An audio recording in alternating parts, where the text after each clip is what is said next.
2023년 10월 11일 수요 예배를 드리겠습니다.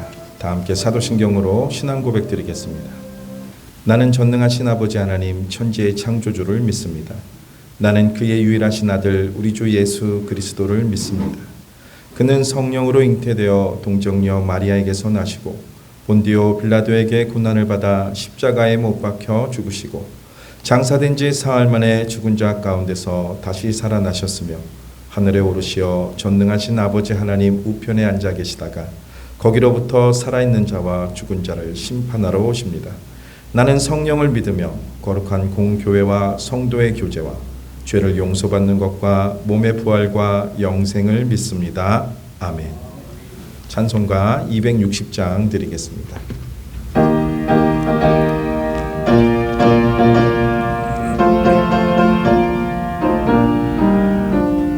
우리를 죄에서 구하시려 주 예수 십자가 지셨으니 기쁘게 부르세 할렐루야 나 구원 얻었네.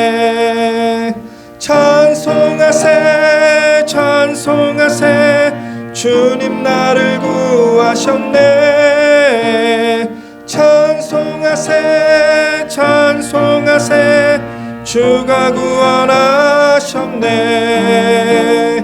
우리를 주께서 구했으니 이전에 행하던 악한 일과 추하고 더러운 모든 죄를 온전히 버렸네. 찬송하세 찬송하세 주님 나를 구하셨네. 찬송하세 찬송하세 주가 구원하셨네. 나 지금 죄에서 사함받아 거룩한 백성이 되었으니 이 육신 장막을 벗을 때도 겁날 것 없겠네. 찬송하세 찬송하세 주님 나를 구하셨네. 찬송하세 찬송하세 주가 구원하셨네. 우리가 이 세상 떠날 때에 예수의 손목을 굳게 잡고 영원히 즐거운 천국에서 주 함께 살겠네. 찬송하세 주님 나를 구하셨네. 찬송하세 주가 구원하셨네. 이 시간 김인호 권사님께서 기도 인도해 주시겠습니다.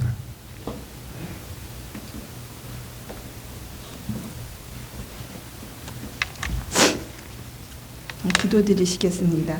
하나님 아버지, 오늘 하루도 숨쉬며 살게 하시고 수요 예배를 드리게 하여 주셔서 감사드립니다. 늘 하나님의 말씀을 묵상하고 우리의 삶을 통해 감사와 기쁨을 드려야 하는데 삶과 생각은 주님이 원하시는 뜻대로 하지 못한 모든 것들을 회개합니다. 오직 성도님들이 살아있는 동안 늘 말씀을 묵상하며 주님이 기뻐하시는 삶과 생각을 할 수 있도록 도와주시옵소서. 전 세계에서 일어나고 있는 민족이 민족을, 나라가 나라를 대적하며 일어나고 곳곳에 기근과 지진이 일어나며 하나님 아버지를 아버지로 믿지 못하게 하는 이단들과 거짓 선지자들이 일어나는 때를 분별하며 깨닫는 은혜를 더하여 주시고 큰 믿음을 주시옵소서. 전 세계에 흩어져서 복음 전하는 선교사님들과 평신도 지도자들에게 성령 하나님 함께 주셔서 환경과 돕는 손길을 통해 복음이 편만하게 전파되도록 하여 주시고 특별히 북한의 복음의 지체들을 지켜 주시옵소서. 이 나라를 이끌어가는 위정자들과 각계각층의 믿는 지도자들을 주님 도와주셔서 이 나라를 향한 하나님의 뜻이 다 이루어지며 선한 영향력이 발휘될 수 있도록 도우시고 특별히 차별금지법이 통과되지 않도록 막아주시옵소서. 하나님 아버지, 동산교회에 함께하는 지체들 중에 병든 몸과 낙담하며 마음이 아픈 지체들을 긍휼히 여겨주셔서 주님의 권능으로 회복시켜 주시고 오직 주님만 바라볼 수 있도록 힘과 용기를 주시옵소서. 동산교회를 이끌어 가시는 담임 목사님께 성령의 두루마기를 입혀주시고 늘 건강 주셔서 양무리들을 잘 인도하실 수 있도록 크신 은혜를 더하여 주시옵소서.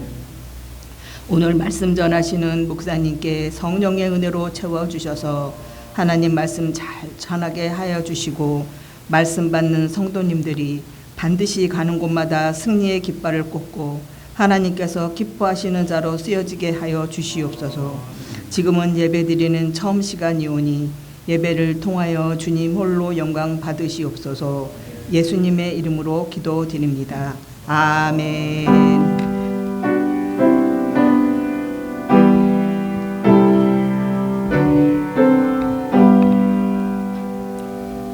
하나님의 말씀은 갈라디아서 2장 11절에서 14절 말씀입니다.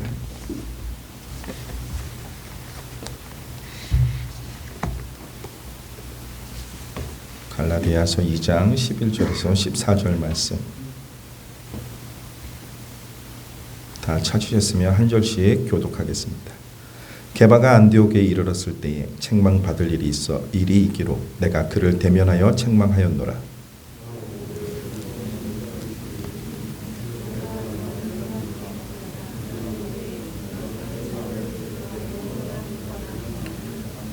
남은 유대인들도 그와 같이 외식함으로 바나바도 그들의 외식에 유혹되었느니라.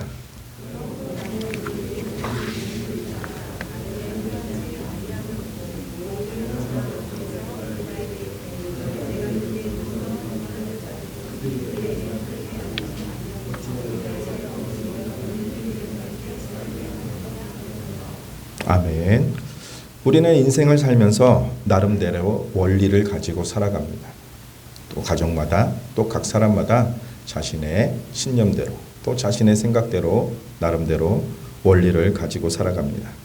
어떤 사람은 자신의 삶의 원리를 분명하게 인식하고 살아가는 사람도 있습니다. 또한 그렇지 않은 사람도 있지만 대부분의 사람들이 삶을 이끌어가는 삶의 원리를 가지고 살아가고 있습니다. 오늘 사도 바울의 말씀을 통해서 우리는 어떤 삶의 원리를 가지고 살아가야 되는지 함께 배워보도록 하겠습니다. 오늘 함께 읽지는 않았지만 바울은 자신의 삶의 원리에 대해서 20절에서 고백하고 있습니다. 20절 함께 합독하겠습니다. 시작.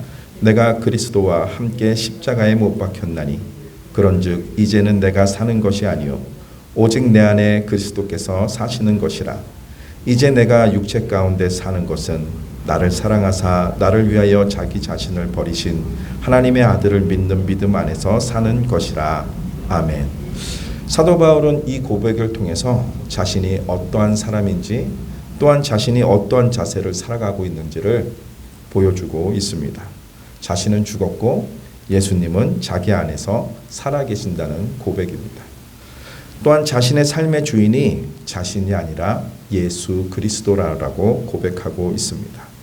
지금 우리가 육체 가운데 사는 것, 예수 그리스도를 믿고 예수님이 나의 주인이 되신 이후에 살아가는 것은 오직 예수님을 믿는 믿음 안에서 사는 것이라고 고백하고 있습니다. 그 예수님은 나를 사랑하셔서 나를 위해서 자기 자신을 버리신 하나님의 아들이십니다라고 믿음으로 고백하고 있습니다. 사도 바울이 가진 삶의 원리는 예수님이 내 안에 사신다는 겁니다. 나는 그분을 믿는 믿음 안에서 살아간다가 자신의 삶의 원리로 삼았던 것입니다. 바울은 예수님을 만난 이후로 한평생 그 고백을 가지고 또 그 원리를 가지고 자신의 삶에서 실천하면서 살아갔습니다. 오늘을 살고 있는 우리는 어떤 원리를 가지고 살아가고 있습니까? 또 우리는 입술로 어떠한 것을 고백하며 살아가고 있습니까? 이 사도 바울의 고백과 또한 이 삶의 원리는 우리는 다 알고 고백했고 또 배우고 있었습니다. 지난 3주간 우리 교회에서는 학습과 세례 교육이 진행되었습니다. 한 분의 학습 교인이 계셨고 또 세 분의 세례 교육을 받는 분이 계셨습니다. 이들의 교육을 통해서 무엇을 배웠을까요? 아마도 이 바울의 고백과 원리가 고백되어지고 가르침을 받지 않았을까요? 하나님을 믿고 이제 내가 주인이 아니라 예수님이 주인이 되는 삶. 이제 나는 죽고 예수님이 내 안에서 사는 삶을 교육을 통해서 또 우리는 고백하면서 세례를 받았습니다. 그런데 지금 우리의 고백이 또한 삶의 원리가 사도 바울과 같은 고백과 같은 삶의 원리로 살아가고 있는지요. 내가 예수 그리스도를 믿고 난 다음에 나는 죽었고 주님이 내 안에 산다고 하는데 교회에서 교회를 섬길 때, 또 구역을 섬길 때, 또 각 남녀 전도회를 섬길 때 과연 우리는 내가 죽고 예수님이 살고 계시는가? 아직도 예수님이 살아계시지 않고 내가 살아서 내 의견을, 내 생각을, 내 신념을 관철하려고 하지는 않는가? 어떠한 삶을 살고 계십니까? 지금 우리는 어떠한 고백을 하고 있으며 또 어떠한 삶의 원리로 살고 있습니까? 우리는 세례 교육을 다 받았고 세례 교인이 되었습니다. 이제 주님 말씀대로 살아야지. 주님 뜻대로 살아야지. 근데 시간이 지나면서 그 마음은 온데간데 없어지고 과연 무엇을 향하고 있습니까? 진심으로 사도 바울과 같이 그 고백과 또 그 삶의 원리로 살아가고 있습니까? 내 안에 주님이 계십니다. 나의 삶의 주인은 주님이십니다. 그래서 말씀에 순종하고 계십니까? 하나님의 말씀이 다 내 마음에 들지 않아요. 강단에서 들려지는 말씀이 때로는 나를 때리는 것 같아요. 때로는 나를 찌르는 것 같아요. 꼭 나만 콕 집어서 이야기하는 것 같아요. 그때 우리는 어떻습니까? 반응이 좋지 않습니다. 이건 나를 위한 설교가 아닐까? 내가 싫어서 하는 설교가? 이런 반응도 보입니다. 근데 하나님의 말씀대로 살기로 작정하고 고백하고 그 원리로 살아간다면 우리는 어떠한 자세로 가야 될까요? 하나님의 뜻과 내 뜻이 다르다면 내 뜻을 내려놓고 하나님 말씀에 따르면 되는 것입니다. 근데 왜 뭔가 불편할까요? 아직도 내가 죽지 않고 내 안에 주님이 사는 것이 아니라 내가 살고 있는 것은 아닌가 생각해 보았습니다. 사랑하는 성도 여러분, 우리의 믿음의 고백이 또 우리 삶의 원리가 사도 바울과 다르지 않기를 저는 원하고 바라고 기도합니다.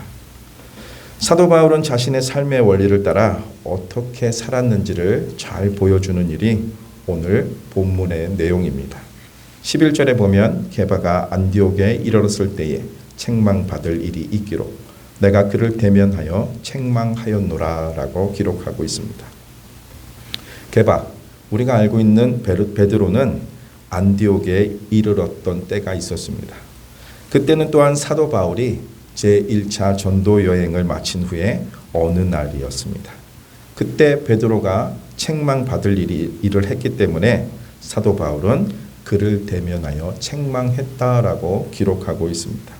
12절에서 13절에 보니까 야고보에게서 온 어떤 이들이 이르기 전에 게바가 이방인과 함께 먹다가 그들이 오매 그가 할례자들을 두려워하여 떠나 물러가매 남은 유대인들도 그와 같이 외식함으로 바나바도 그들의 외식에 유혹되었느니라. 베드로는 고넬료를 만나기 전에 하나님께서 친히 주신 환상을 통해서 이방인들도 유대인의 율법을 따르지 않고 믿음으로 구원을 받는다는 하나님의 백성이 될 수 있다는 확신을 가지게 되었습니다. 또한 고넬료를 만나고서 그에게 성령이 임하는 것을 보고 더욱더 확신에 찼던 사람입니다. 그래서 이방인 그리스도인들과 교제하는 것을 개의치 않았습니다. 아무 문제가 되지 않았습니다. 그래서 안디옥에서도 주저하지 않고 이방인 그리스도인들과 함께 식사를 했습니다. 그런데 야고보에게서 온 어떤 이들, 그들이 안디옥에 왔을 때 베드로는 할례자들을 두려워하여서 그 자리를 황급하게 떠났다는 것을 기록하고 있습니다.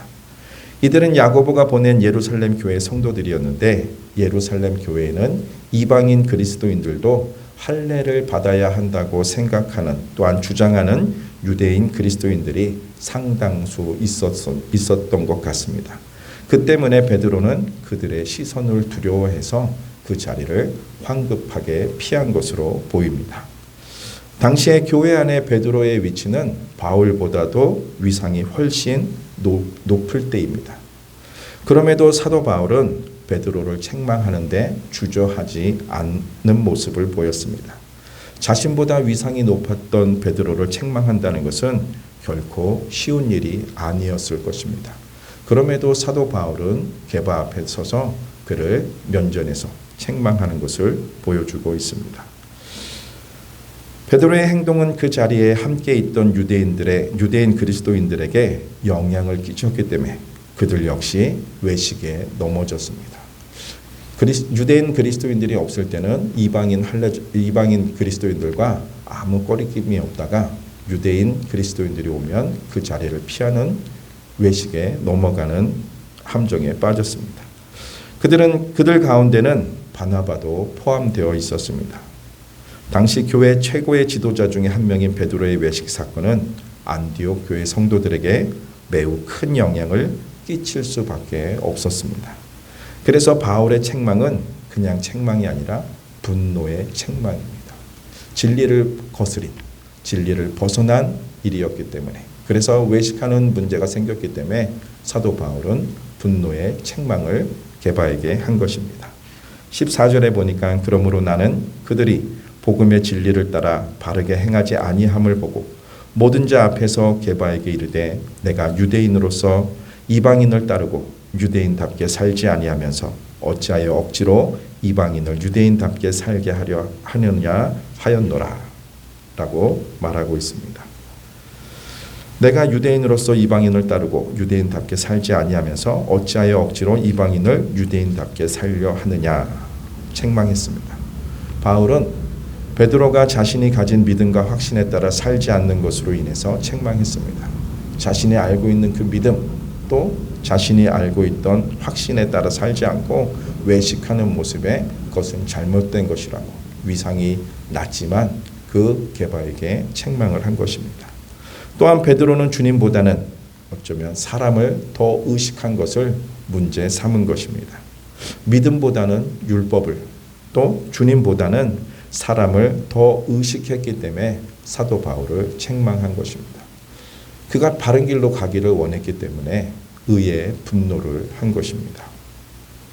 우리는 이 세상을 살아가면서 분명한 믿음의 확신이 있어야 됩니다. 예수 그리스도를 믿는 믿음의 확신.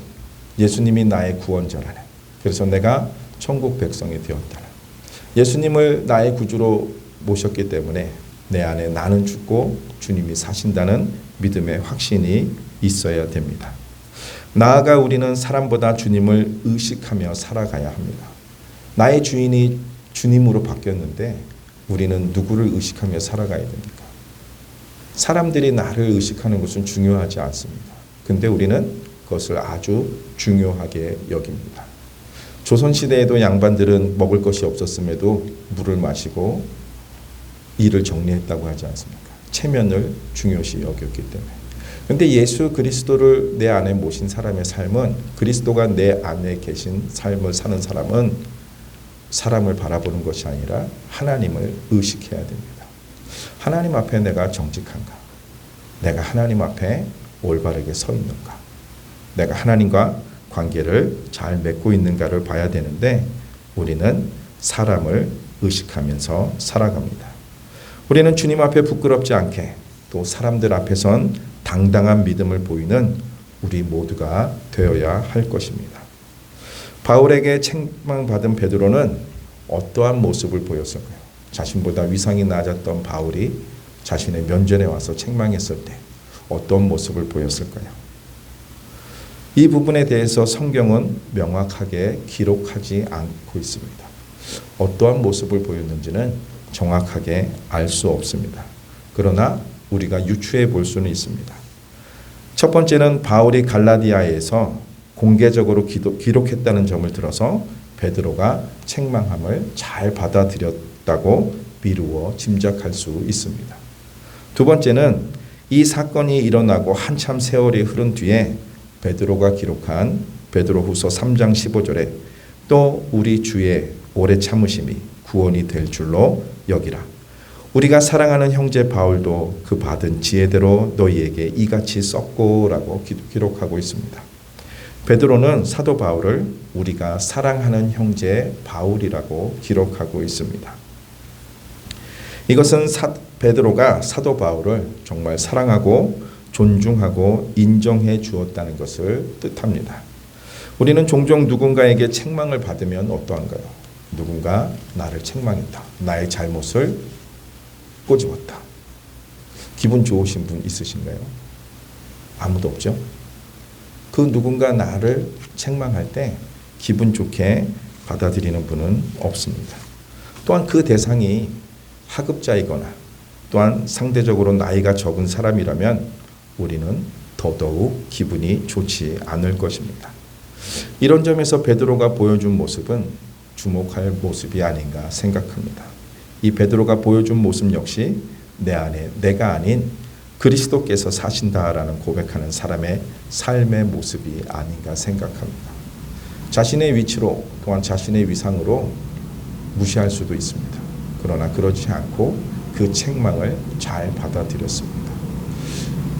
그리스도께서 내 안에 계시는 삶을 살아가는 사람들은 책망을 받아 기분이 나쁠 수는 있습니다. 인간이기 때문에 감정을 가진 인간으로서 기분이 나쁠 수는 있습니다. 그러나 그 모든 것을 주님의 사랑으로 포용할 수 있는 것입니다. 베드로가 보여준 모습 역시 내 안에 내가 아닌 그리스도께서 사신다라고 고백하는 삶의 원리의 모습이었습니다. 오늘 우리가 살고 있는 삶의 원리는 무엇입니까? 우리는 어떠한 고백을 하고 살고 있습니까? 그리스도를 믿고 뒤따르는 우리의 삶이 바울과 같이 또한 베드로와 같이 내 안에 내가 아닌 그리스도께서 사신다는 고백과 삶의 원리로 살아가는 우리 모두가 되기를 다시 한번 바라고 원하고 기도합니다. 사랑하는 성도 여러분, 무엇을 고백하고 있습니까? 또 어떠한 것을 삶의 원리로 삼고 살아가고 있습니까? 우리가 세례를 받을 때, 우리가 세례식을 거행할 때 내가 하나님의 자녀가 되어서 나는 이제 하나님 말씀대로 살아야지. 이제 나는 죽었고 예수님이 내 안에 사시는 거야. 이제 나의 삶의 주인은 주님이야 라고 고백한 우리 모두가 무엇을 향해 달려가야 되는지 다시 한번 생각해 보시고 또 되돌아보시고 그 말씀대로 사도 바울과 같이 베드로와 같이 참된 믿음의 군사들이 되기를 주의 이름으로 간절히 소원합니다. 찬송가 289장 드리겠습니다. 찬송 후에 담임 목사님 나오셔서 축도해 주시겠습니다.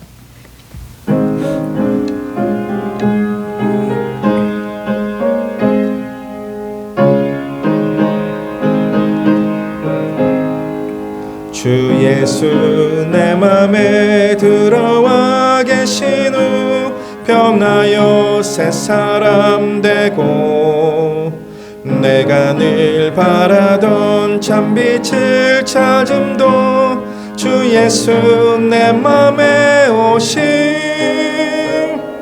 주 예수 내 맘에 오심 주 예수 내 맘에 오심 물밀듯 내 맘에 기쁨이 넘침은 주 예수 내 맘에 오심 주 예수 내 맘에 들어와 계신 후 망령된 행실을 끊고 머리털보다도 더 많던 내 죄가 눈보다 더 희어졌네 주 예수 내 맘에 오심 주 예수 내 맘에 오심 물밀듯 내 맘에 기쁨이 넘침은 주 예수 내 맘에 오심 내 맘의 소망을 든든히 가짐은 주 예수 내 맘에 오심 의심의 구름이 사라져버림도 주 예수 내 맘에 오심 주 예수 내 맘에 오심 주 예수 내 맘에 오심 물밀듯 내 맘에 기쁨이 넘침은 주 예수 내 맘에 오심 사망의 음침한 골짜기 가다가 밝은 빛 호련히 비쳐 저 멀리 하늘 문 환하게 보임도 주 예수 내 맘에 오심 주 예수 내 맘에 오심 주 예수 내 맘에 오심 물밀듯 내 맘에 기쁨이 넘침은 주 예수 내 맘에 오심 내가 저 천성에 올라가 살기는 주 예수 내 맘에 오심 천성에 올라가 주님을 뵈리니 그 기쁨 비길 데 없네 주 예수 내 맘에 오심 주 예수 내 맘에 오심 물밀듯 내 맘에 기쁨이 넘침은 주 예수 내 맘에 오심 예수 그리스도께서 내 안에 내가 예수 그리스도 안에 있음을 우리가 분명히 믿고 고백할 수 있게 하여 주옵소서. 어떤 상황 속에서도 주님의 기쁘신 뜻을 쫓아 살아가게 하여 주시옵시고 서로 형제들을 사랑하며 세워가기에 최선을 다하는 그런 저희들이 되게 하여 주시옵소서. 특별히 깊은 병 중에서 또 하나님 여러 가지 병으로 어려움을 겪는 귀한 우리 성도분들이 계십니다. 하나님이여 늘 구합니다. 은혜를 구하오니 주께서 그 생명을 주님 살려주시고 연장시켜 주시고 또 주께서 건강을 회복해 하셔서 우리 애가 이 땅에 있는 기간이 얼마인지 알 수 없으나 주님을 위해서 힘차게 살아갈 수 있도록 하나님께서 기회를 주시고 도와주시기를 간절히 바라옵고 원합니다. 성도들 중에 주님 어려움 중에 있는 분들이 있습니다. 특별한 기도의 제목들을 가지고 계신 분들이 있습니다. 하나님께서 그 모든 기도를 주님 들어주시옵시고 아버지 하나님께서 해결의 문들을 주님 열어주시고 또한 복의 문을 여시사 하나님 채워주시기를 간절히 바라옵고 원합니다. 이 수요일날도 하나님 앞에 나온 귀한 백성들이 있습니다. 마음을 드리고 시간을 드리고 정성을 드리는 하나님의 백성들이 먼저 복을 누리게 하여 주시옵시고 우리가 또 10월에 또 이후에 여러 가지 일들을 계획하고 있사온데 모든 것이 하나님의 기쁘신 뜻을 쫓아서 다 이루어지도록 주님 역사하여 주옵소서. 우리를 죄악 가운데서 구원하신 예수님 이름으로 기도드리옵나이다. 아멘. 주 예수 그리스도의 은혜와 하나님의 놀라우신 사랑과 성령의 감화 교통하심 역사가 하나님의 백성들 위해 이제로부터 영원토록 함께 있을지어다. 아멘.